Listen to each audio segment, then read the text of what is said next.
Kabayan, ito ang soybeans. Kung tawagin sa Pilipinas ay utaw.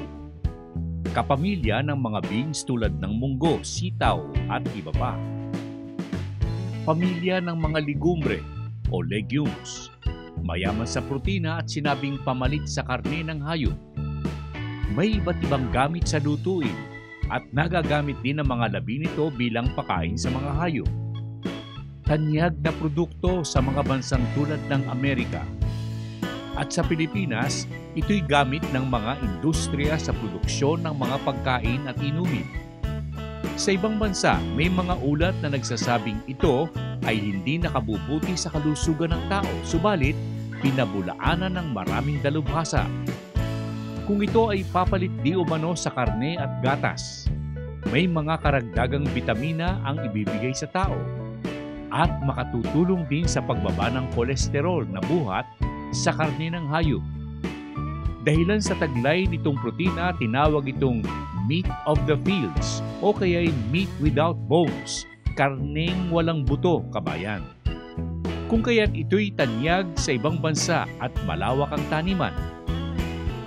Dito sa Pilipinas, nasundan ng ating alamin ng ilang kampanya ukol sa soybeans. Pinangunahan ng isang malaking kumpanya noon. Nakatulong ang ating alamin sa nasabing kampanya. Ang malungkot nga lamang, kabayan, tulad ng iba pang kampanya sa pananakahan, sa umpisa o simula, masigla. Pagkatapos, naglalahong parang bula. Wika nga, walang continuity. Ganyan din ang nangyari sa soybeans, kabayan. Ngayon halos wala ng kampanya ukol dito. Nakalimutan na ng mga nagpasimula. Nakalulungkot para sa mga magsasakang nagtanim. Naiwan silang nagtanim subalit hindi nakakuha ng pakinabang. Sa ngayon, nasumpungan ng ating alamin na may mga ahensyang muli na nais na muling buhayin ang produksyon ng soybeans at may mga magsasaka naman at grupong tumugon sa nasabing proyekto.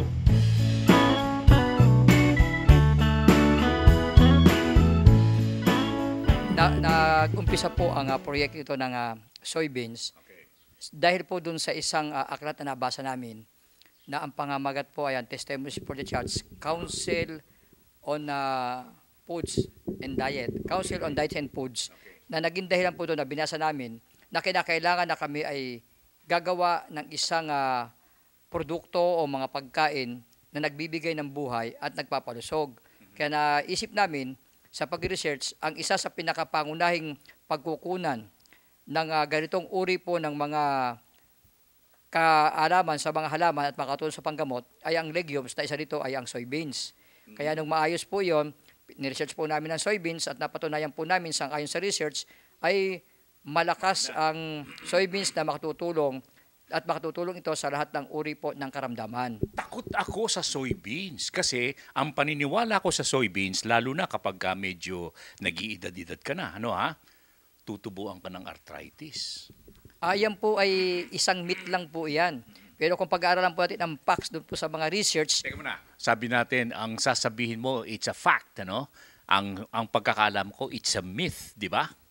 Hindi ba totoo? Ay, hindi po totoo. Sapagkat yan din po ang paniniwala ko noon, na lahat po ng may mga butong ganyan, pinanggagalingan po ito ng uric acid.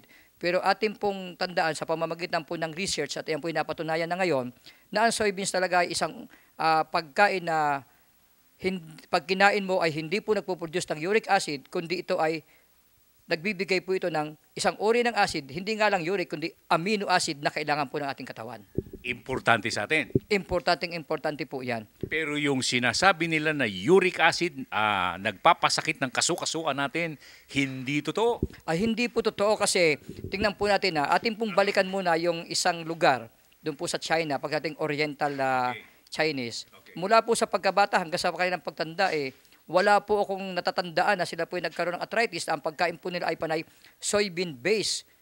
Ngayon, kung kayo po ililipat sa isang lugar, sa western part nitong ating mundo, ay doon maraming mayroong uric acid dahil po sa hindi sila kumakain ng soybeans. Karne ang kinakain nila. Karne, at hindi lamang po yan, kundi mga may mga hinahalo sila na talagang nagtitrigger na lalo pong magkaroon sila ng uric acid. So tama pala yung ginagawa ng ibang mga kumpanya na sa halip na purong karne ang inilalagay sa mga paggawa ng mga patties, nilalagyan nila ng soybeans, hindi ba?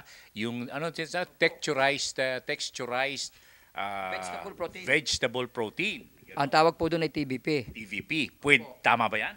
Tama po yun at yun ay nakatutulong po yun talaga na maging maayos po rin ang ating pong katawan pag tayo po ay maggogo doon sa soybeans. Lalo na pag ito hinahaluan po ito ng mga gulay at mga vitamin C. Alam nyo, mayroon pang isang maganda ho pag uminom ho kayo at kumain kayo ng tokwa o kaya kumain kayo ng produkto ng soybeans, mas maganda po yung meron kayong iniinom o kinakain na prutas na mayaman sa vitamin C kasi mas mabilis po ang pagpuproduce ng amino acid.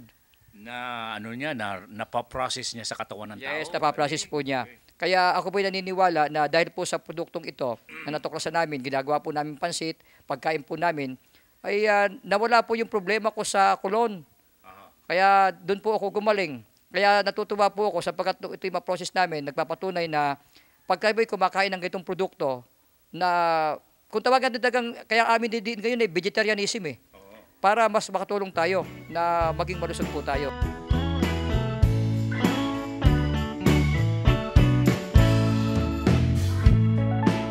Alam po ninyo kabayan kung minsan o kadalasan nakalulungkot na sumama sa mga kampanya at proyektong tulad ng mga sinusundan ng ating palatuntunan.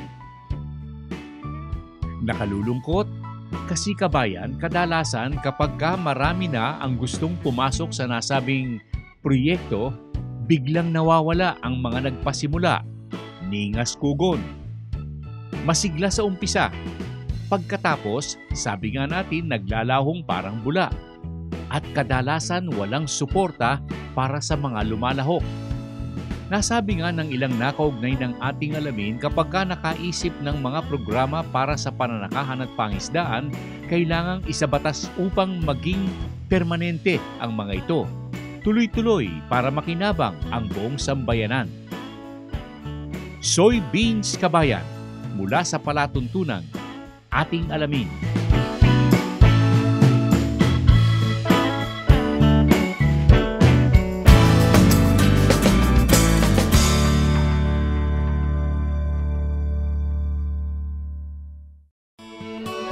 The Filipino local flavor never ceases to amaze one's taste. It brings you home to the good old times. Jerry's Farm Products, available at selected leading supermarkets and dealers. Kabayan, talagang hindi matatawaran ang bisang taglay ng Feed Pro. Malaki po maitutulong. Una-una po, natural siya. Halos organic na rin po. Ang Feed Pro ay maganda. Ang pakain nila, talagang nakikita na naman namin sa aming mga alaga. Talagang mga mapulas na sila. Talagang malalaman, hindi sila matataba. Before dito, nasubukan ko talaga itong babuyang walang na-research ko sa internet. Okay siya.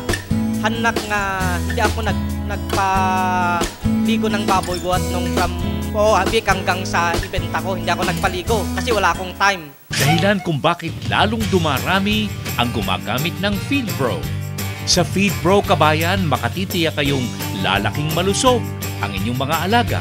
Ang Feed Pro ay walang halong anumang kemikal, hormones at antibiotiko. Lahat ng sangkap ay tungo sa likas na pagpapalaki ng inyong alagang baboy. Likas din ang paraang gamit. PIGS, Profitable Innovative Growing System. Bawas gastos, bawas trabaho at halos walang masamang amoy. Kaya kabayan, pumaris na sa mga gumagamit ng Feed Pro. Lahat sila ay nasisiyahan. Mag-Feed Pro na, kabayan!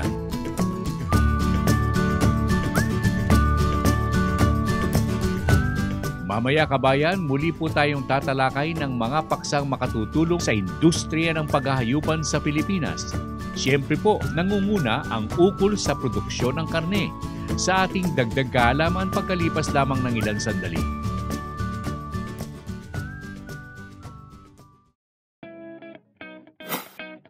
You'll always need a cake to celebrate. Learn to make the cake that will surely launch a new business. Decorate them yourselves with new techniques in icing. Be one great maker with GSK Gabayan sa Kabuhayan Cake Decorating Seminar. Para mag-enroll sa anuman sa aming mga seminars, tumawag sa Gabayan sa Kabuhayan Hotline 825-7454 o mag-text sa 0917-315-1654 or 0908-869-9657.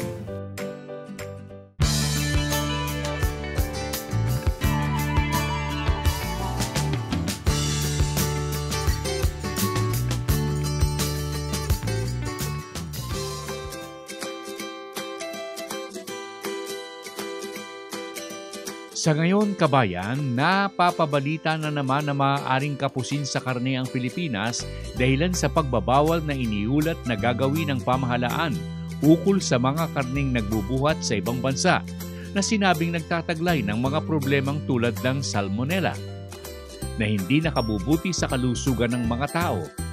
Suma total, kapag hindi nakapasok ang mga karne ng hayop na galing sa ibang bansa na nagluluwas, kakapusin di umano ang ating mga pamilihan. Kamakailan ipinag-utos ng pamahalaan na puntahan ng mga dalubhasa ang mga alagaan at processing plant ng mga kumpanyang nagluluwas sa Pilipinas sa ibang bansa yan, kabayan, upang masiguro na walang problema ang aangkating karne. Sa ngayon, kabayan, halos walang nag-aalaga ng baka sa Pilipinas at karamihan sa mga hayop na ito ay buhat pa sa ibang bansa, kasama na ang karne. Ganoon din ang karne ng manok at baboy. Ang panubo natin kapag kakapos tayo sa produksyon, kabayan, sa Pilipinas, aangkatin ang lahat sa labas ng Pilipinas. Ito ang kadalasang nangyayari at ang nakikinabang lamang ay mga importador at bansang nagluluwas o nagbebenta nito. Ang kinakapos naman sa kita ay ang mga producer sa Pilipinas. At ang nahihirapan naman sa presyo ay ang mga consumer, mamimili. Mabuti kung mura ang dating ng karne. Kung kaya't ang tanging solusyon, wika nga, ay magkaroon ng panghabang panahong programa ang gobyerno tulad ng sa ibang bansa. At kaakibat nito ang malawakang suporta ng ating pamahalaan sa farming sector. Mula sa produksyon, pagbibiyahe, transportation, kabayan, hanggang sa marketing at processing. Para doon sa walang kakayahan, sa mga alagaing matataas ang uri at teknolohiya, hindi na nahuhuli ang Pilipinas sa ngayon, kabayan, at mga dalubhasa, lalo na sa pag-aalaga ng baboy.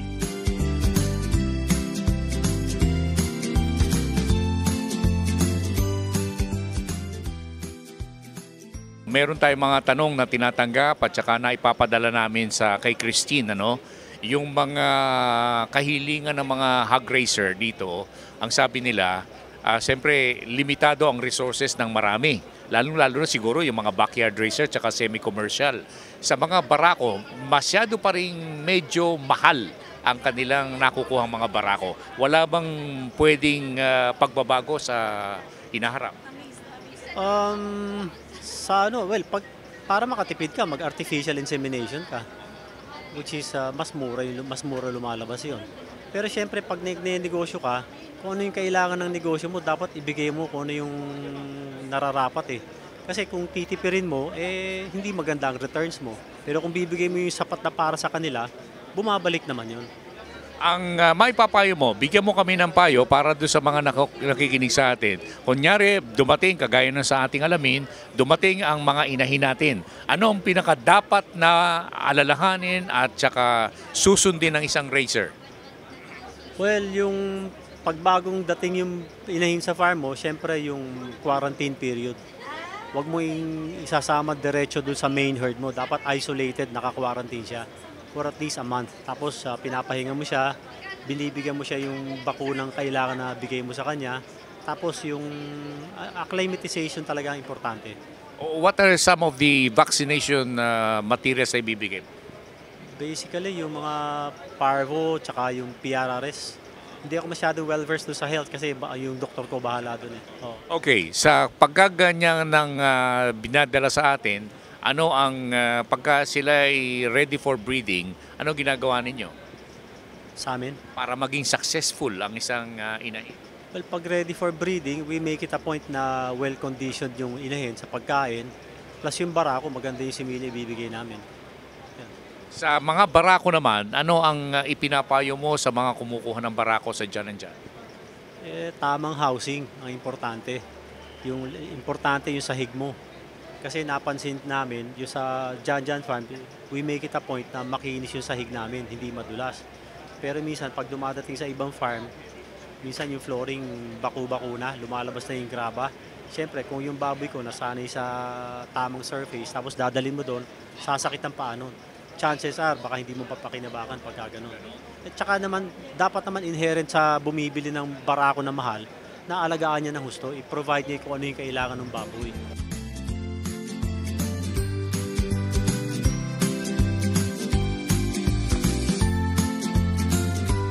Kabayan, tulad ng sa ibang bansang nagpasimula ng kanilang paglago at pagunlad, ang pangunahing programa ay produksyon ng pagkain at tubig.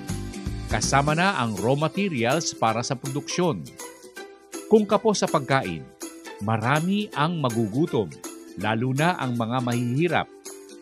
Kapag kapos sa pagkain, kabayan, hindi maganda ang kaayusan. Ito po ang peace and order. Marami ang maghihirap, pati na ang edukasyon at kalusugan ng tao apektado. Kung kaya't para sa ating alamin ang dapat manguna sa mga programa ng gobyerno, malawakang produksyon ng pagkain at proteksyon ng tubig at likas yaman. Ang lahat ng ito, kabayan, payong kapatid mula sa palatuntunan, ating alamin.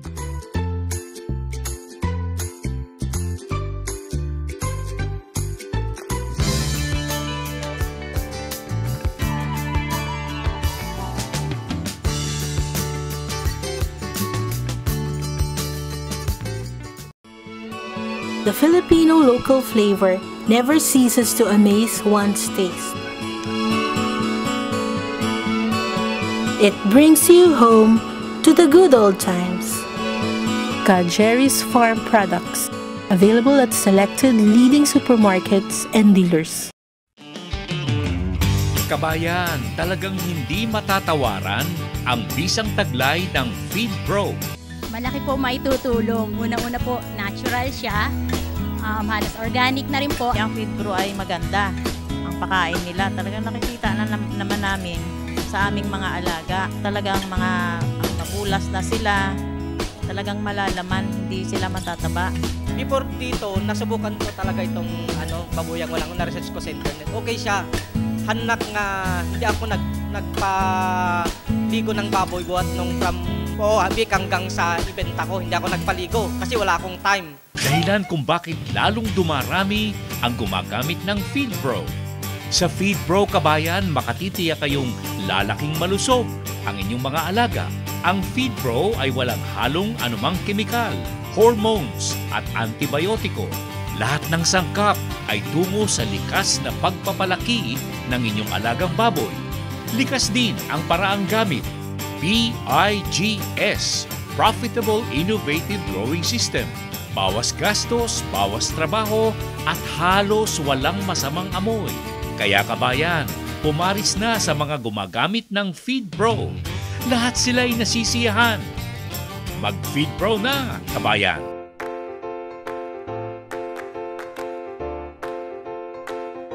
Ang isusunod po natin ay isa pang proyektong dapat na bigyang kalinga ng ating pamahalaan para sa kabuhayan at kinabukasan ng mga nasa pagsasaka pagkalipas lamang ng ilang minuto.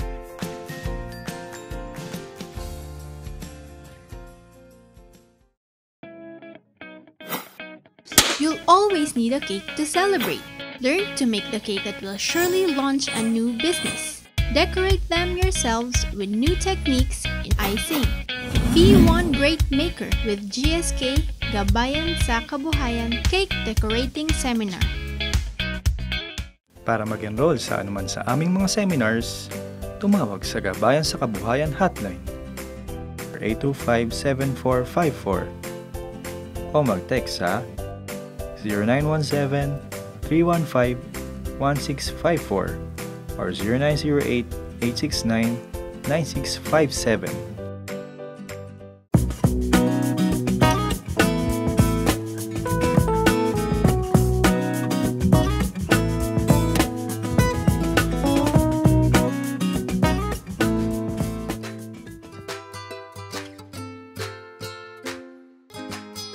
Kabayan, bilang tugon at kasagutan sa mga request na tanggap ng ating palatuntunan mula sa ating mga tagapanood sa YouTube, tulad ni Ginoong Placido Mijares ng Maynila at Domingo Santos ng Laguna.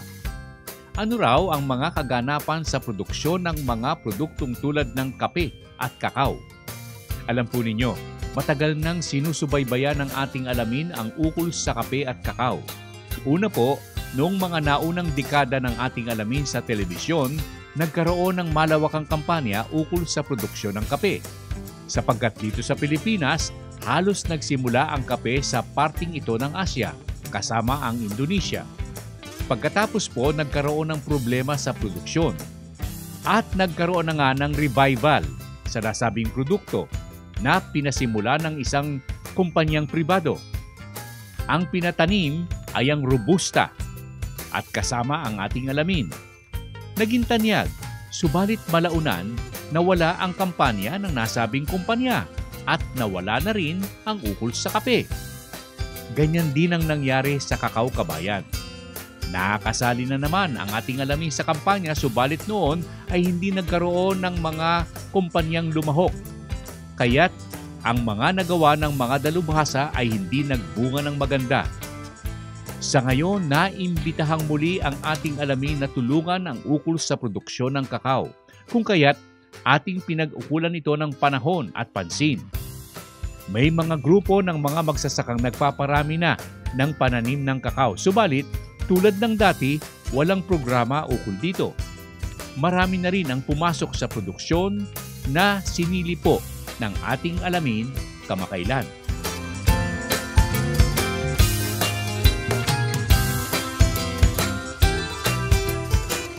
Sa ganitong klaseng mga setup at saka yung mga production ng kakao, siyempre mangangailangan tayo ng napakarami nating mga magsasaka na magtatanim ng kakao para magkaroon tayo ng tamang dami ng production para makagawa tayo ng mga produkto like tableya, na mga pulbos, na iahalo sa mga candy, sa mga confectionaries at marami pang iba. Anong ginagawa nyo para, makuha nyo itong lahat ng mga aspetong ito sa produksyon ng kakao? Una po namin ginagawa ay kumbaga yung pagpaparami ng tanim ng kakao. Okay. Pangalawa po ay yung mga may dati na pong kakao ay kailangan namin mag-gather yung kanilang mga produkto para kami na po yung bibili, ang asosasyon na po. Para yung matipon po sa aming samahan yung mga buto ng kakao.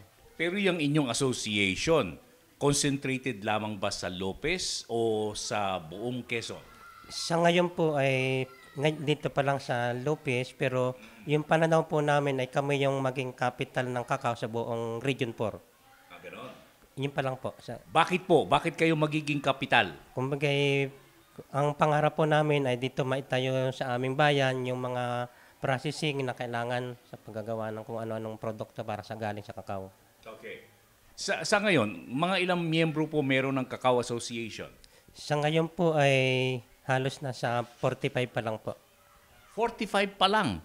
And you expect them to produce yung mga kakailanganin ng buong bayan ng Lopez? Pero po, marami na pong, kumbaga, yung mga nagsiseminar po para sa pagtatanim ng kakao ay marami na. Okay. Pero yung talagang miyembro pa lang po ng samahan, yun pa lang po. Ibig sabihin, meron ng dating nagtatanim ng kakao. Opo. Okay, meron kayong mahigit sa 40 sa mga miyembro. What about those na hindi mga miyembro? Pwede ba silang sumali o magbenta ng kanilang produkto o maisama ninyo sa inyong mga pagsasanay? Pwede po. Yun po karamihan po sa kanila ay sinasanay na, pinatuturan ng pagtatanim at yung tamang pag-gather ng buto. Para po, yun po yung ginagawa po ng samahan. Tsaka ng kasama ng MAU. Sa association, siyempre, kapag kumukuha kayo ng mga miyembro, yung iba sumasali diyan para makapagsanay, no? Magkaroon sila ng kaalaman. Nagtitrain ba kayo? Yung sa amin po, kumbaga yung una, yung sa monthly meeting, kay kumbaga doon namin tinatalakay yung mga iba-ibang kumbaga pangangailangan o kumbaga yung kung ano yung dapat gawin ng magkakakaw. Sa bawat meeting po, doon po natatalakay yung mga...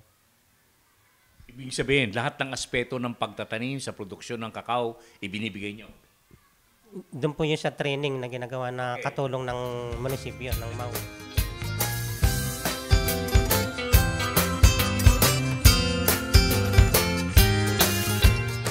Kabayan, alam po ninyo ang panalangin ng ating alamin sana sa pagpasok ng mga kababayan natin sa produksyon ng kakao para sa produksyon naman ng tsokolate, magtagumpay nawa ang mga ito. Ang dapat nga lamang, kailangan natin ang national program ukol dito. Totoong malaki ang market ng kakao sa buong mundo. Subalit, kung may programa at maganda ang ating produksyon, dito lamang sa Pilipinas, kabayan, sapat na ang pamilihan. Subalit ang susi sa lahat ng ito, kabayan, ay suporta at programa mula sa ating gobyerno. Q&A, kabayan, mula sa palatuntunan, ating alamin.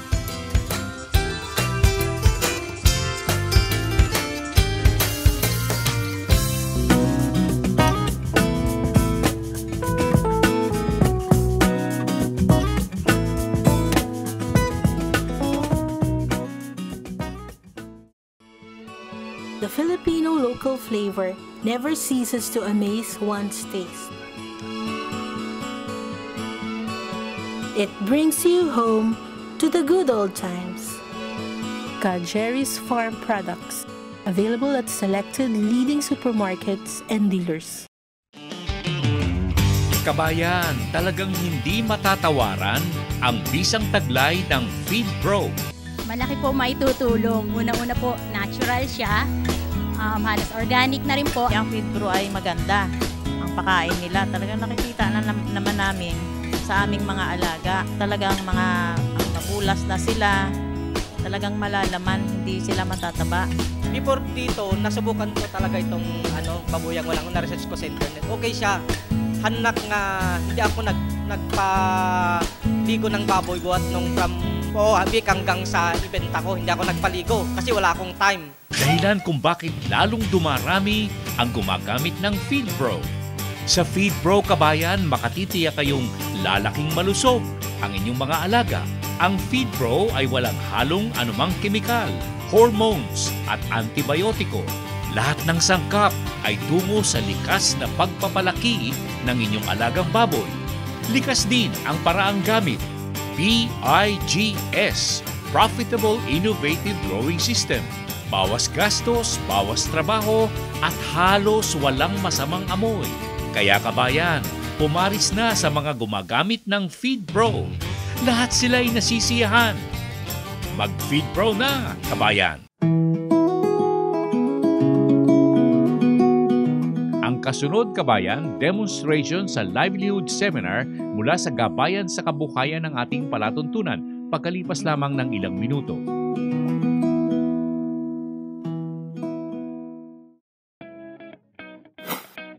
You'll always need a cake to celebrate. Learn to make the cake that will surely launch a new business. Decorate them yourselves with new techniques in icing. Be one great maker with GSK Gabayan sa Kabuhayan Cake Decorating Seminar. Para mag-enroll sa anuman sa aming mga seminars, tumawag sa Gabayan sa Kabuhayan Hotline 825-7454 o mag-text sa 0917-315-1654 or 0908-869-9657.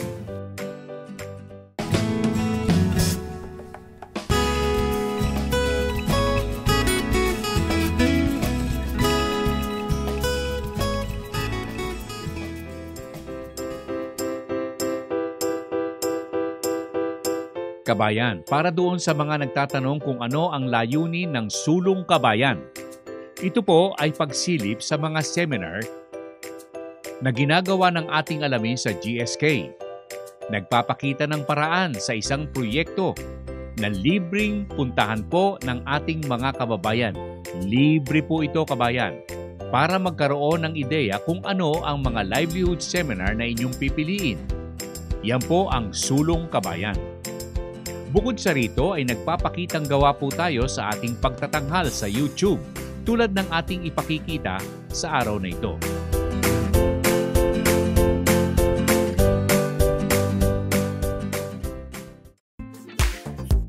Ito po ngayon ay isa sa mga demonstrations ng paggawa ng cake. Ihanda ang sugar, all-purpose flour, baking powder, salt, eggs, milk, and hot water. Pagsamasamahin lahat ng dry ingredients at haluin.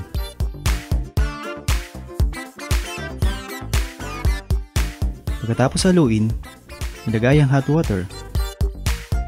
Maaari na itong i-bake. Pagkatapos i-bake, maaari na itong kortehan at pahiran ng icing ayon sa ating kagustuhan at paggagamitan. Ganito po ang finished product ng ating cake. Sample lamang po yan ng mga seminar ng ating alamin sa GSK. Kaya tawag na, kabayan, para sumali at matuto. Gabayan sa kabuhayan ng palatuntunang ating alamin.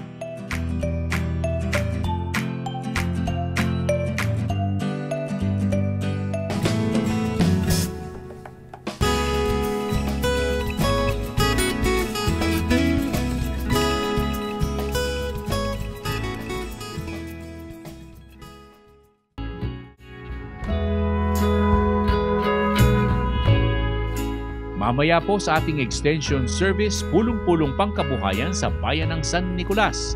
Mga tanong at usapan ukol sa FeedPro at PIGS. Pagkalipas lamang ng ating alamin, Advertisers Directory.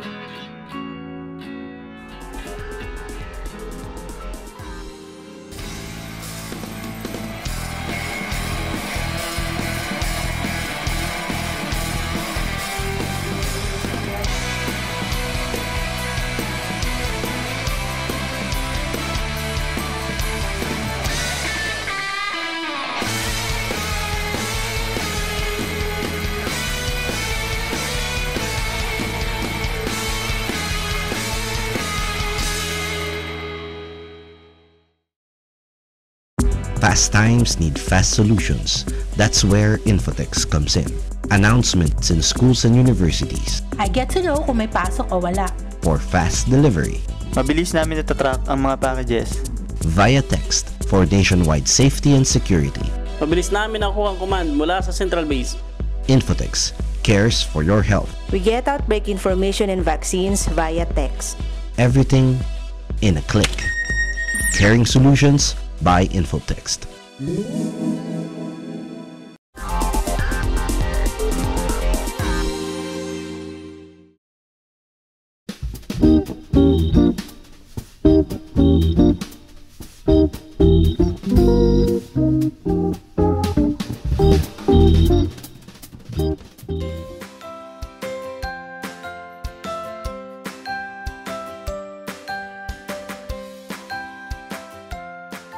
Alam po ninyo, sa pagdalaw ng FeedPro at ating alamin sa bayan ng San Nicolas sa Batangas, maraming tanong at kahilingang pinag-usapan doon na nakalutas ng ilang problema ng mga nag-aalaga ng baboy.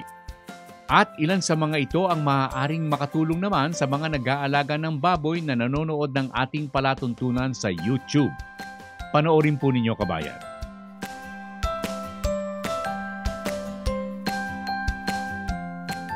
Dayan, sa mga binanggit ni Mayor, sa larangan ng pananakahan at pangisdaan, ano ang major role ng Municipal Agricultural Office ng San Nicolas?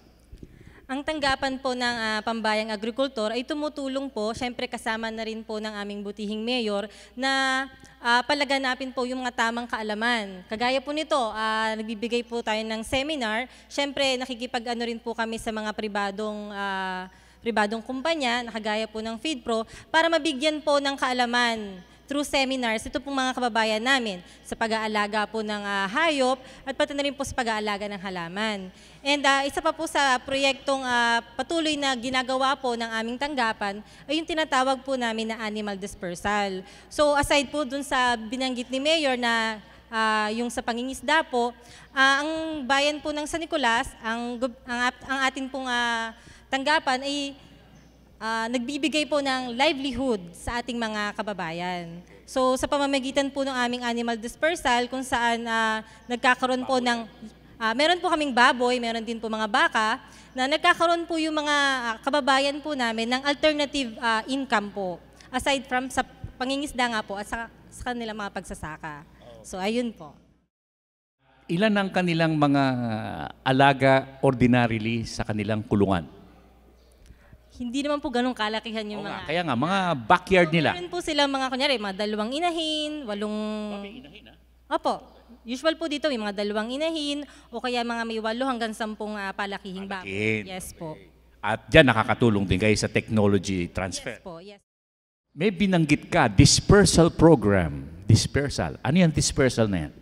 Nagpo-provide po kami ng, for example po, inahin po, then yun po yung paparamihin nila, then yung may anak po nun, itatransfer po sa ibang tao naman po, hanggang sa dumami po ng dumami, yung mga nag-aalaga po. Regular ba yan?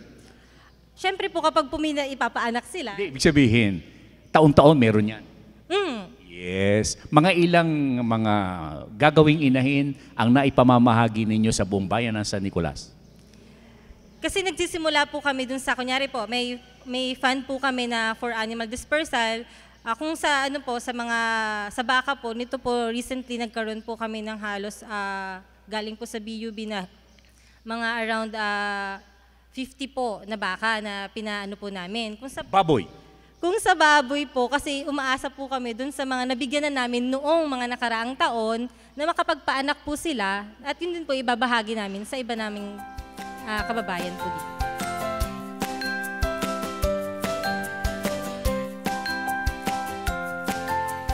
Kabayan, mula po sa San Nicolas sa Batangas, patutungo naman ang FeedPro at ating alamin sa bayan ng Victoria sa Tarlac at pag-uusapan doon ng mga issue ukol sa wastong pag-aalaga ng baboy sa maayos na paraan. Extension Service ng palatuntunang ating alamin at hatid sa inyo bilang paglilingkod bayan ng FeedPro.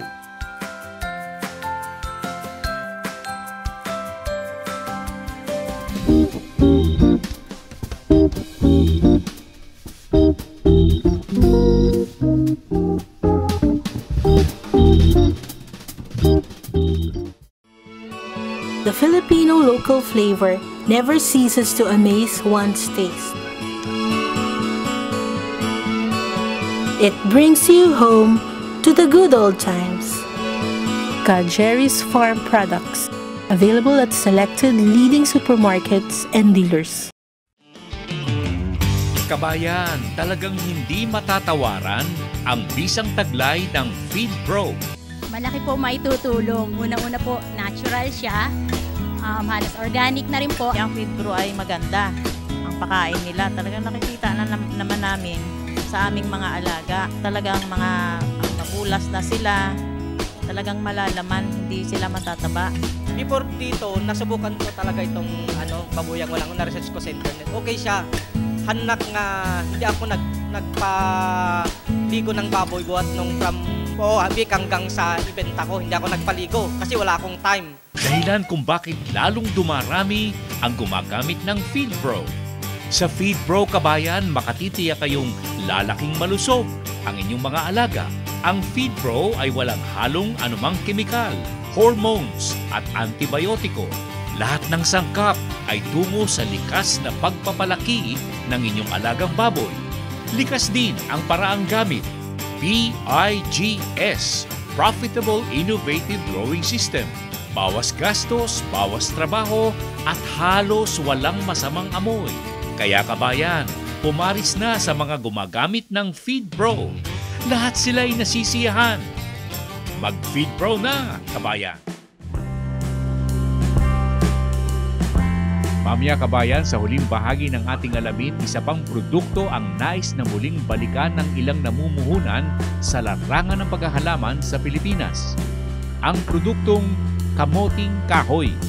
Kasaba kabayan, pagkalipas lamang ng ilang sandali.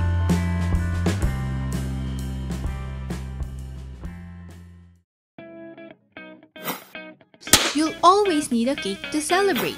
Learn to make the cake that will surely launch a new business. Decorate them yourselves with new techniques in icing.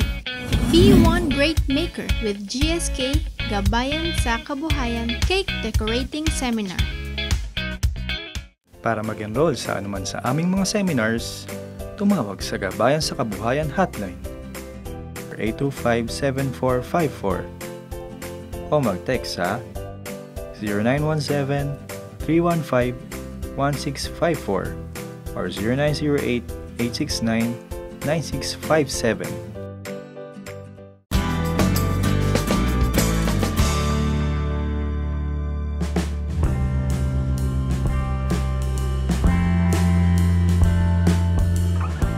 Alam po ninyo kamakailan, napabalitang may isang malaking kumpanyang dayuhan na nasa Pilipinas na nagpahayag ng kanilang plano na magpapatanim sa mga magsasaka, lalo na sa ilang parte ng Mindanao ng halamang kamoting kahoy o kasaba. Ito di umano ay gagamitin sa produksyon ng kanilang produktong inumin, pampasigla at pangkalusugan. Ang inisyal na lawak na tatamnan ng kasaba ay umaabot di umano sa 70,000 hektarya upang makatugon sa kanilang pangangailangan. Sa ngayon, anang mga ulat, sila'y bumibili ng kasaba sa Thailand na kung saan ay gamit din ang kamoting kahoy sa produksyon ng pakain sa hayop. Ang balita kabayan ay nagsabing may tinatayo silang planta sa lalawigan ng Batangas. May balak din di umano na iluwas ang ilang parte ng kasaba sa ibang bansa. Nauna rito kabayan, ilang taon na ang nakalilipas, nasundan din ng ating alamin ukol sa produksyon ng kasaba para naman sa pakain sa hayop, tulad ng sa manok at baboy. Dinayo ng ating alamin ang South Cotabato para sa kanilang produksyon doon at mga nagtatanim ng kasaba.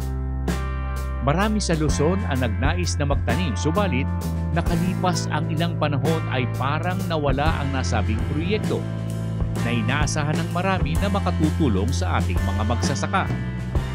Ilang tao at kumpanya ang nakausap ng ating alamin ukol sa kamoting kahoy noon. Anong klase ito at ano ang pinaka-objektibo, objective nito? Itong kasabang tinanim namin, ito yung golden yellow. Itong pinapatanim ng aming technical group dahil po ito ay isang table variety at mataas ang starch recovery. When you say mataas ang starch recovery, kung talagang tutuusin, magaling na pagkain, magaling din pagkain ng tao ito, di ba? Yellow variety. Ano ang hinahanap-hanap nyo sa mataas na starch recovery? Ito po ay isang ingredients na kailangan po doon sa feeds. Itong starch na ito ay ayon sa aming dalubhasa o sa QA namin, na ito ay isa sa mga magandang requirements para gumanda yung ating feeds. Pero ito, halos sa energy lang na kailangan ng isang aalagang hayop, ano? Opo. Ano pa ba ang makapagbibigay ng ganda sa katawan at kalusugan ng hayop kapag gumamit tayo ng kamoting kahoy?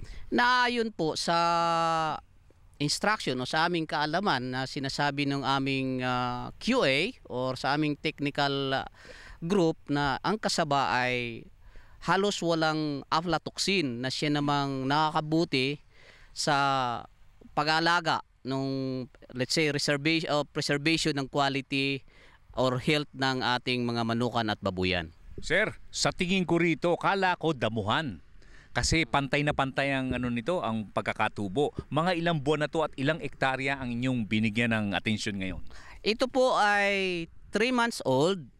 At itong nakatanim dito ay 12 hectares. At tuloy-tuloy naming i-expand itong kasaba hanggang sa area na ito, mga 75 hectares po. Ganon.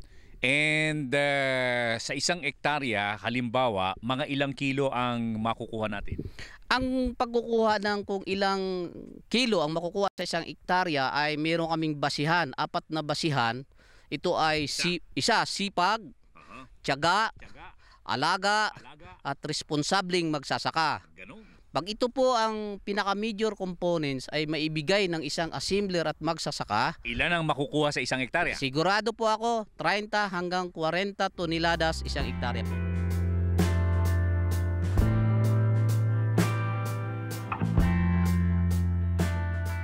Sa ngayon, kabayan, sabi nga, the second time around, naririto na naman ang balakid ukol sa mga produktong tulad ng kasaba, wika nga, para makatugon sa pangangailangan ng mga kumpanyang gumagamit nito at di umano ay makatulong sa mga magsasaka. Nasabi nga natin, the second coming of kasaba sa farming sector. Sana po for good, kabayan. Sana tuloy-tuloy na. Huwag pagsawaan at sana makatulong talaga sa pananakahan at sa buong sambayanan. Hindi lamang kasaba, soybeans o palay, mais o kaya'y ibang pananim ang pwedeng makatulong sa Pilipinas.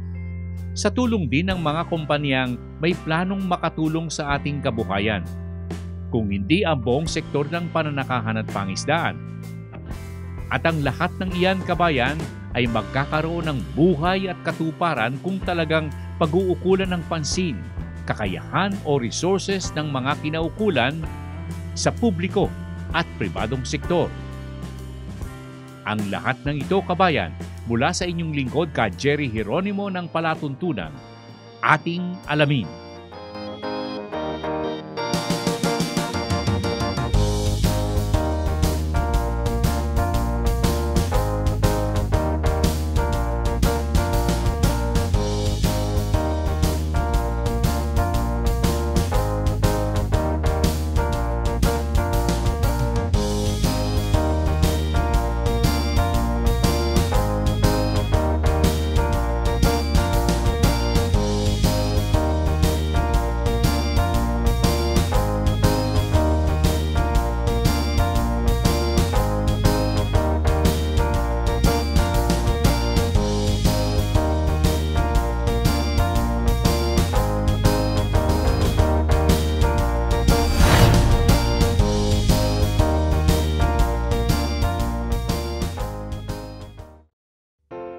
Kabayan, subscribe po kayo para po sa ating palatuntunang ating alamin sa YouTube. Huwag po ninyong kalilimutan, subscription po para sa maganda at maayos na panonood sa palatuntunan ating alamin.